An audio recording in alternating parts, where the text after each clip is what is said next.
Yeah, the wife and kids are doing well. How about Jane, the kids? Good? Yeah, well, that's nice to hear. Anyway, Roger, sorry to bother you. I just need your advice. I've got an individual here, a general manager out of our 14 teams that just isn't taking it seriously. He can't even figure out how to sign into ESPN to change his lineup, and I'm concerned. I've got people talking about mutiny here, and how would you handle this anyway? Fire him? Punitive and monetary damages?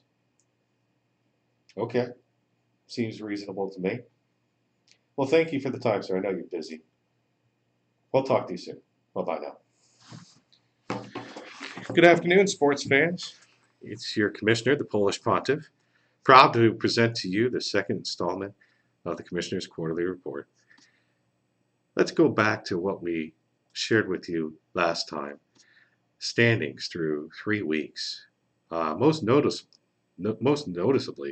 we had Dr. Mir, who is at 0-3, and we were really concerned, really, about his well-being, home life, everything that was being affected by his performance. And then we fast forward through 7 weeks. Look at where we're at. He's at 1-6. Probably the biggest takeaway I have here is he's only one game ahead of Christopher Freiberger, who literally doesn't know how to sign into ESPN. He can't figure out his password. It's too complex for him to figure out. But Dr. Mir can't trade his way out. Everybody knows his antics. Everybody knows his tricks. The unfair trades, the shame, it's all coming to a roost. So we go into week 4, and there was a highly anticipated matchup for Christopher Freiberger. If you recall, he was projected to lose by over 50, which was a first for us in this league. Chris did not disappoint. He lost by 68. At that time, we were very concerned that the mutiny was going to really grow out of control.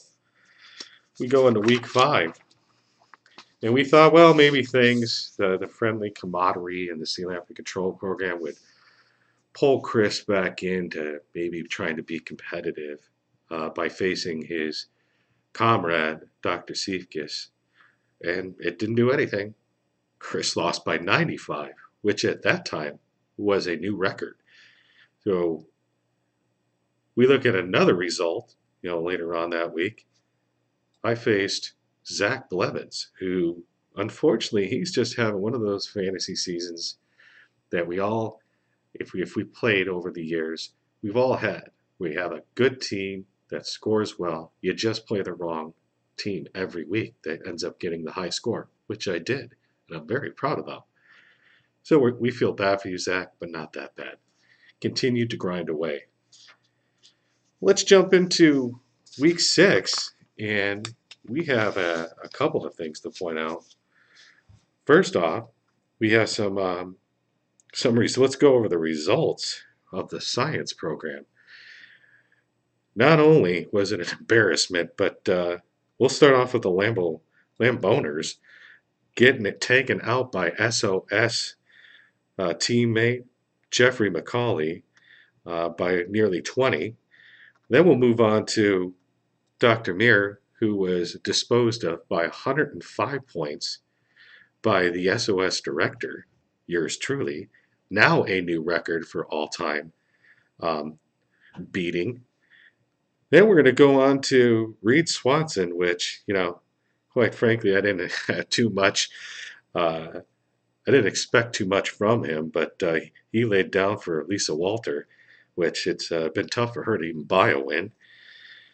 And then we go on to Sasha, who just absolutely took a beating from Dr. Sifkis. And then we're left with poor Zach Blevins.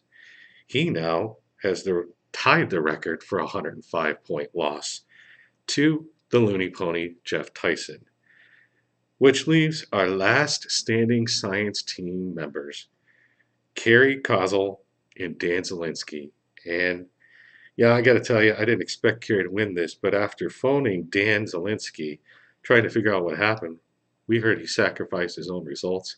to get Kerry a win. So we're proud of him for really thinking of somebody else besides himself. But the science team stands in disarray, and we continue to be very disappointed with their results. I will say we had in week 6 two all-time records set. One for futility. Christopher Freiberger scored 36 points. I'm pretty sure we have a couple of kickers that might have got that score by themselves. So that tells you everything you need to know about Chris. And the Looney Pony scored 223 points. I got to tell you, I'm jealous. I tried to trade all my players just for his quarterback so I can match those results. Mr. Tyson is going to be very tough to beat, which sets the table for week 8, where we have your first preview, probably first and only, of the 2018 Super Bowl. Yours truly will be taking on Mr. Tyson. I like to say I do have home field advantage in this one, I believe. So we will be playing from the mean streets of Northville, Michigan, where I grew up. It doesn't look good for country boy Tyson. But other than that, set your lineups, keep it competitive, and make sure you neglect to accept those trades from Dr. Mir. We like him right where he's at. Thank you.